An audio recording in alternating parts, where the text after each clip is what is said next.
Olá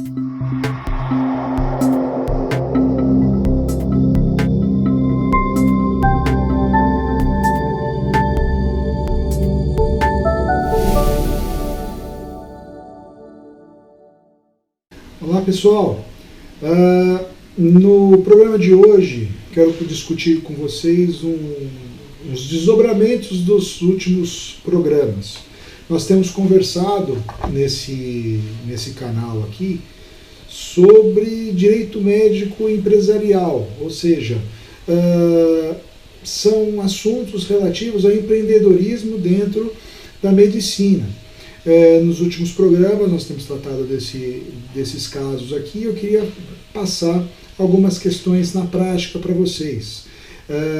No último programa nós falamos sobre responsabilidades, né? O hospital tendo a responsabilidade solidária com o médico que faz parte do corpo clínico, ou o médico que aluga uma sala ou centro cirúrgico de hospital, ou de uma clínica, ou de um day hospital, essas empresas médicas. Eu acho interessante a gente saber esse tipo de coisa, por quê? Porque nem sempre nós medimos esse tipo de situação no risco do empreendedorismo, né? A gente precisa entender que a gente está no mundo e o mundo tem riscos, então a gente não pode viver num mundo isento de riscos, e a gente tem que tratar aí como o judiciário ele entende sobre determinado tipo de assunto. Então aqui eu tenho duas notícias, são dois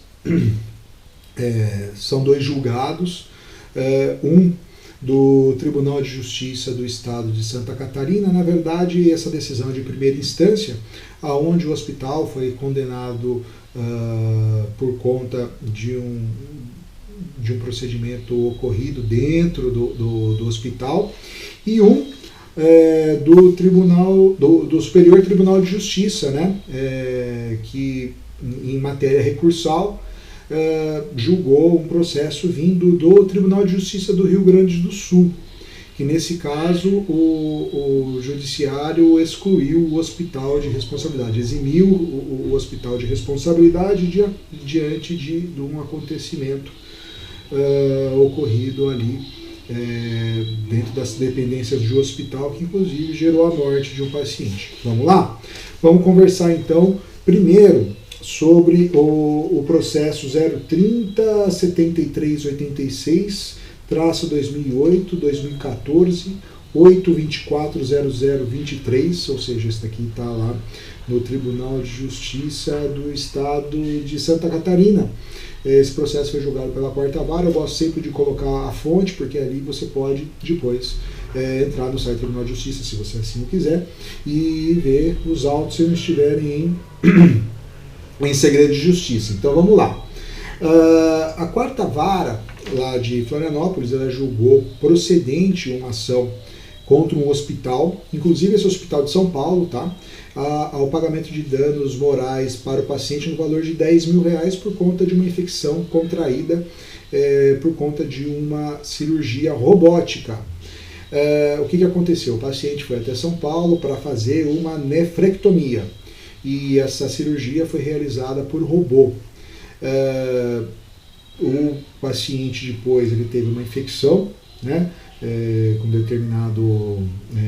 determinada bactéria, e ele teve aí um quadro de anemia, dispneia, calafrio, sudorese noturna, febre vespertina, e ali, e por conta disso, foi configurado aí um dano moral ao hospital, né, para o hospital pagar o paciente. O que aconteceu? Como eu já falei para vocês, não nessa série, mas em outras oportunidades, nós sempre temos que ter um cuidado na questão médica, principalmente porque são questões técnicas. Então a prova pericial é rainha nesse caso. A prova pericial precisa ser realizada na grande maioria das vezes para detectar esse tipo de situação, tá? Então vamos lá. A perícia, né, verificou que, primeiro, o robô que fez a nefrectomia no paciente, ele não foi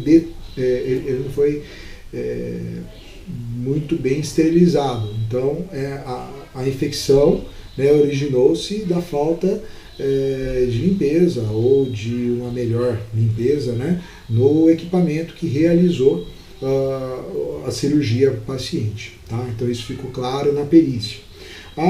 E também a perícia ela verificou que o paciente seguiu todas as ordens de pós-operatório. Tá? Então não existem fatores ligados ao pós-operatório que possam falar que o paciente que ele causou o seu próprio dano, ou seja, realmente ficou constatado que o dano, né, a infecção ocasionou de uma ausência de limpeza, de asepsia no equipamento, né, de esterilização no equipamento robótico que fez a cirurgia de nefrectomia no paciente. Eu vou ler um pedacinho da sentença que ficou claro aí para o hospital. Tá? Desse modo, daquilo que está carreado aos autos, verifico que a bactéria foi adquirida nas dependências da parte requerida quando da realização do procedimento cirúrgico, razão pela qual entendo que o nexo causal nesse ponto encontra-se suficientemente estabelecido. Destaco no ponto que caberia a demanda desconstituir tal premissa. A demandada, né? Caberia a demandada desconstituir tal premissa por quanto investido o ônus da prova em benefício do consumidor. Aqui, falando em português, né? O Tribunal de Justiça disse que era importante, né? O Tribunal de Justiça não, o juiz falou que era importante e necessário que o hospital tivesse desconstituído, né? Desincumbido do ônus, se livrado do ônus de falar que aquilo era a responsabilidade do paciente. Então, se a perícia falou textualmente que não existiam fatores externos, né, causados pelo próprio paciente, que teria causado a sua própria contaminação bacteriana, o hospital responde por essa situação e, nesse caso, foi condenado ao pagamento de R$10.000 a título de dano moral ao paciente em questão. Ok? Então é importante que aí a gente, destacando aqui, a gente não está falando da participação do médico, assim do hospital. Quem tem que realizar ali a asepsia do material é o próprio hospital. Então é um ato extramédico, é um ato que foi causado única e exclusivamente para o hospital. Então, nesse caso, ele tem que responder. Tá? Então vamos lá no segundo caso que eu quero trazer para vocês, que é o recurso especial 170.04.511 do Rio Grande do Sul. E esse caso aqui foi julgado de relatoria da ministra Nancy Andrighi, terceira turma, então, portanto, do Superior Tribunal de Justiça. Ele manteve um acórdão do Tribunal de Justiça do Rio Grande do Sul, que afastou a responsabilidade do hospital pela morte de um paciente supostamente provocada por um erro de procedimento pós-cirúrgico de troca de catéter. O que aconteceu? O paciente foi até o hospital, lá no Rio Grande do Sul, para fazer uma troca de catéter. E ficou, e em tese, ele teria contraído lá, por conta de um erro, um erro na troca do equipamento, né? Que aí, por conta disso, ele teve um choque séptico e uma infecção respiratória, vindo falecer 4 meses depois da cirurgia. O que aconteceu nesse processo? A perícia médica que foi realizada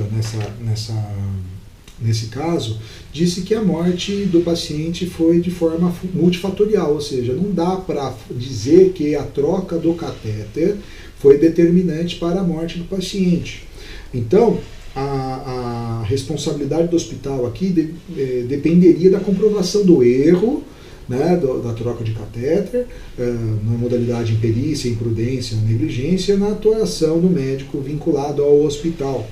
E como a perícia ela afirmou categoricamente que houve ali, que a causa principal foi a troca do catéter.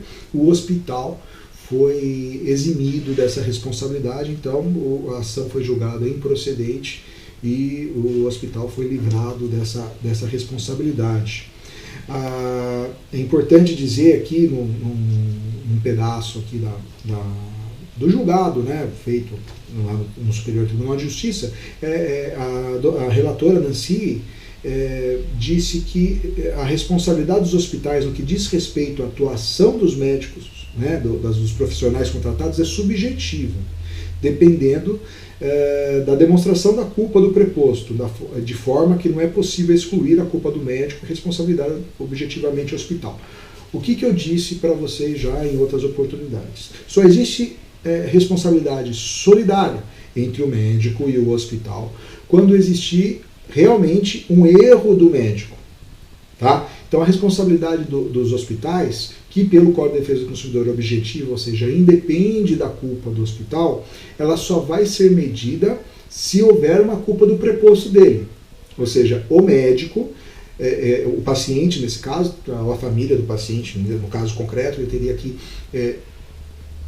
comprovar a culpa do médico na atuação, né, dele, para que o hospital seja responsabilizado solidariamente por um suposto erro. E aqui se constatou que a causa da morte do paciente foi multifatorial, não pode ligar, não havendo ligação entre o ato médico e o dano causado, que nesse caso foi a morte, ou seja, o médico não causou necessariamente a morte do paciente. Então, primeiro, a prova pericial é muito importante em casos de erro médico. Vimos aqui que em 2 casos que a perícia médica foi determinante para aferir a responsabilidade das pessoas. Segundo, a gente precisa saber que nem sempre existe uma responsabilização do profissional de saúde ou do hospital. Mesmo que, no caso do hospital, da empresa médica, o Código de Defesa do Consumidor diz que a responsabilidade ela é objetiva, ela depende da caracterização da culpa pelo preposto. Ou seja, havendo o médico causou, né, o médico que está ligado à instituição, causou esse tipo de dano, aí existe a responsabilidade. Se não houve, não existe. Então é importante, essa questão da responsabilidade é muito importante, eu gosto de ficar batendo aqui. Por quê? Porque a gente precisa realmente ver caso a caso e não dá para você bater e colocar uma regra geral para tudo, como o Código de Defesa do Consumidor faz. O Código fala que a responsabilidade do fornecedor de serviços é objetiva. Mas calma aí, nesse caso específico, a jurisprudência, a doutrina, todo mundo que conversa sobre esses casos e os tribunais entendem que só existe responsabilidade da empresa médica se o médico, profissional liberal, contribuiu com culpa para o evento danoso. Tá ok? Nos próximos programas nós vamos voltar a trabalhar e conversar sobre casos ligados, sobre temas ligados ao empreendedorismo médico, nas empresas médicas, e aguarde esses próximos programas, tá ok? Um forte abraço a todos.